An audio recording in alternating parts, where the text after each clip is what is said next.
grand hall of the Lancaster estate glistened with chandeliers, but beneath the luxury, heiress Clarissa Lancaster wrestled with doubt.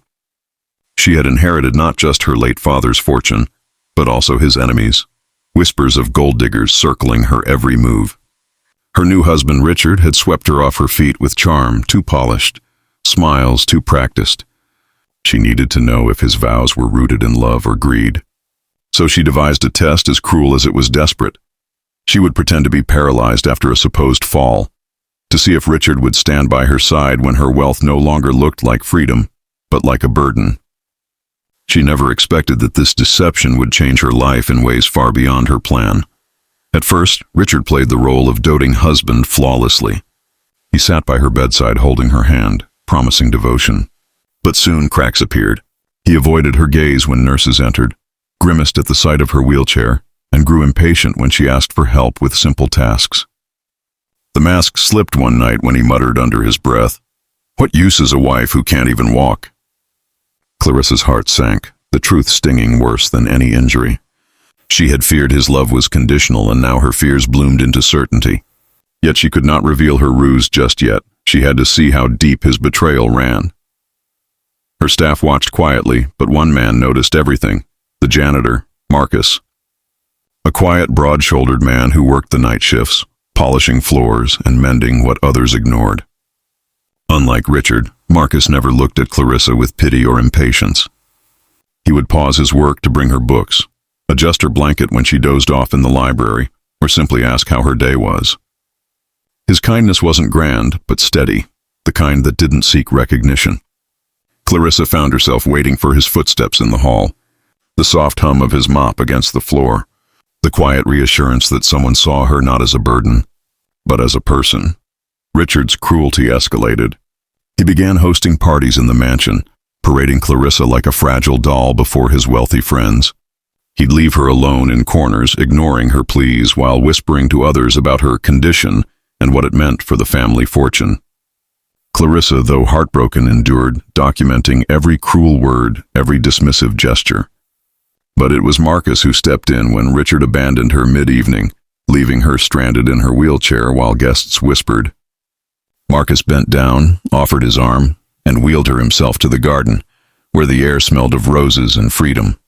"You deserve better than shadows," he murmured, his eyes fierce with quiet honesty. Clarissa's throat tightened. For the first time, she wondered if her test was less about Richard and more about discovering who truly valued her soul. One evening, Clarissa overheard Richard on the phone. His voice was sharp, greedy, filled with venom. He spoke of transferring funds, of signing documents that would leave her powerless, of divorcing her once the money was secure. Rage burned in her chest, but so did fear. Her deception had trapped her, making her appear weak, voiceless. She wanted to scream the truth, to throw the wheelchair aside and expose him. But before she could, Marcus appeared, his eyes searching hers. "I heard him," he admitted softly. "You don't have to fight this alone." For the first time in weeks, she let herself lean on someone, not the husband she had married, but the janitor who saw her worth without wealth. The breaking point came during another party, when Richard announced a shocking toast. He declared Clarissa's estate would soon be in better hands, smirking as if her life were an obstacle to dispose of. Clarissa's chest tightened, her hands shaking on the wheelchair arms. Then Marcus stepped forward, unable to bear the humiliation. "Enough!" his voice boomed, silencing the room.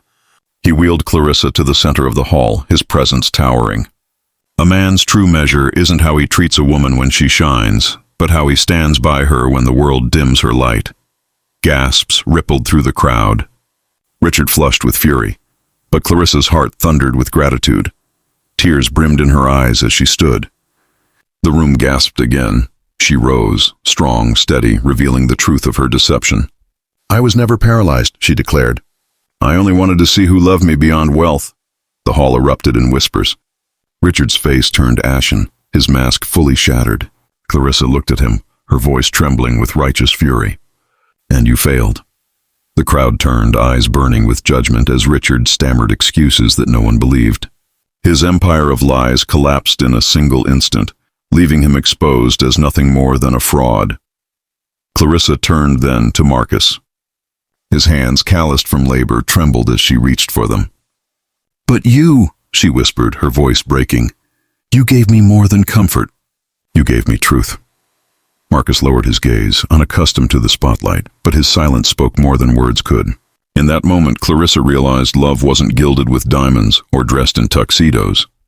True love came in quiet acts and selfless care, in the dignity of a man who asked for nothing but gave everything.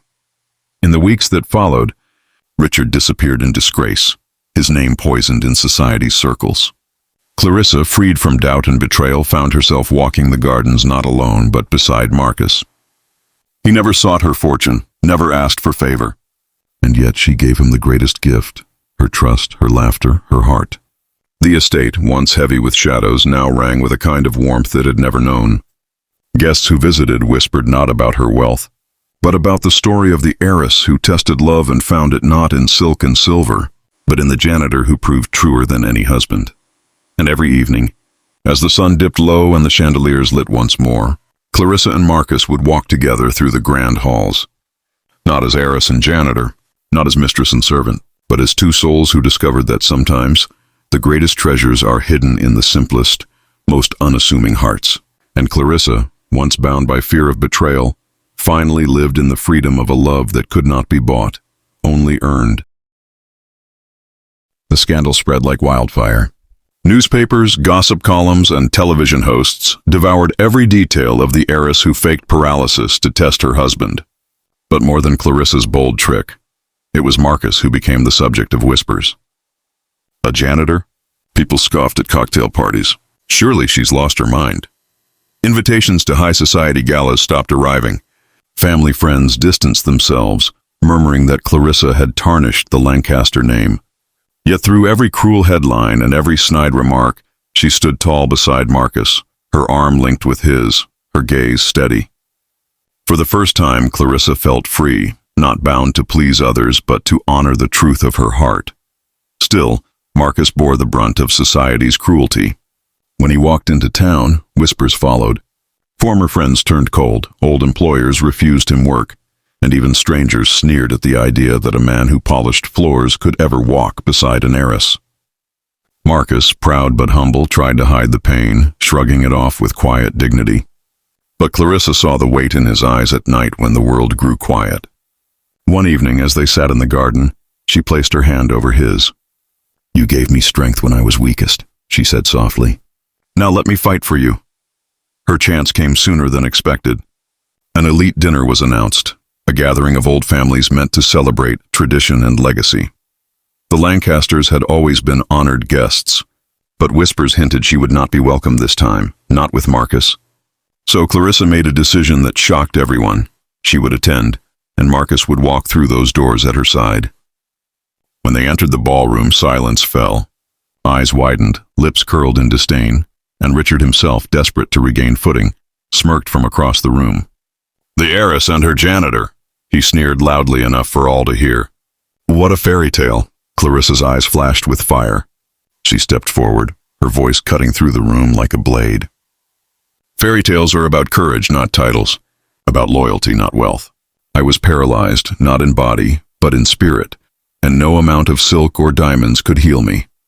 But Marcus did, with hands calloused from work, with a heart richer than any fortune here." Gasps filled the hall as Clarissa spoke, not with shame, but with pride. Marcus stood behind her, silent but unshakable, his presence alone proving her words. For the first time, the elite circle felt small, their grandeur paling beside the authenticity radiating from them. Richard laughed bitterly, trying to dismiss her words. "You disgrace your family name. He'll never belong here." Clarissa turned to him, her gaze sharp. "Neither did you, Richard. You belonged only to your greed." The crowd stirred uncomfortably, old allies of Richard shrinking back as his mask crumbled further. Clarissa then took Marcus's hand and raised it high. "If love that endures hardship is a disgrace, then I will wear it proudly." The hall erupted, not in cheers, but in murmurs that began to shift, curiosity replacing mockery, respect beginning to outweigh ridicule. The days after the dinner brought more headlines, but this time the tone was different. Journalists who once mocked her decision now praised her defiance. Articles spoke of the heiress who chose love over legacy, painting her as a woman of strength, a symbol of rebellion against shallow wealth. Marcus, though uncomfortable with fame, walked quietly beside her, knowing her fire had shielded him from storms he could never have fought alone. Their story spread beyond society's gates, reaching ordinary people who found hope in it, proof that love could bridge worlds society swore must never touch. But not everyone celebrated. The Lancaster Board of Trustees, who oversaw her family's fortune, summoned Clarissa to a meeting. Cold-faced men and women questioned her judgment, hinting that if she continued down this path, she could lose control of her inheritance. Marcus sat silently at the back, his jaw clenched. Clarissa, however, leaned forward, her voice unwavering. If keeping money means losing myself, then take it. I'd rather be poor with love than rich with chains. The board members exchanged shocked glances. For the first time, a Lancaster had threatened to walk away from the very empire that defined them. Marcus pulled her aside afterward, his voice low and earnest. Clarissa, don't give up everything for me. I never wanted to take your world away. But she smiled, her eyes shimmering with conviction. You're not taking it, Marcus. You're giving me something it never had. Meaning. Her words cut through his doubt, reminding him that love wasn't about what they lost, but what they built together. And together, they began laying new foundations, not of marble and gold, but of trust, sacrifice, and a bond unshaken by outside judgment. Slowly, society shifted. The same people who sneered at them began to watch in silence, then in curiosity, and eventually in respect. Clarissa and Marcus didn't demand acceptance. They lived with such authenticity that acceptance became inevitable. Guests returned to the Lancaster estate, not for wealth but for wisdom, to hear the story of a woman who tested love and found it where no one expected.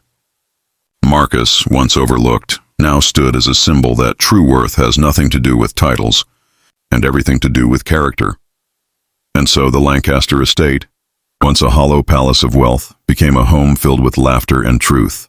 Clarissa no longer feared betrayal, and Marcus no longer feared being less than.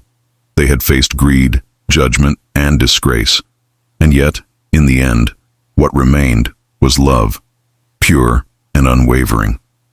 Their story was whispered in drawing rooms, sung in working-class pubs, told as a tale of how one heiress proved that even in a world built on gold, the greatest treasure lies in a heart that stays when everyone else walks away.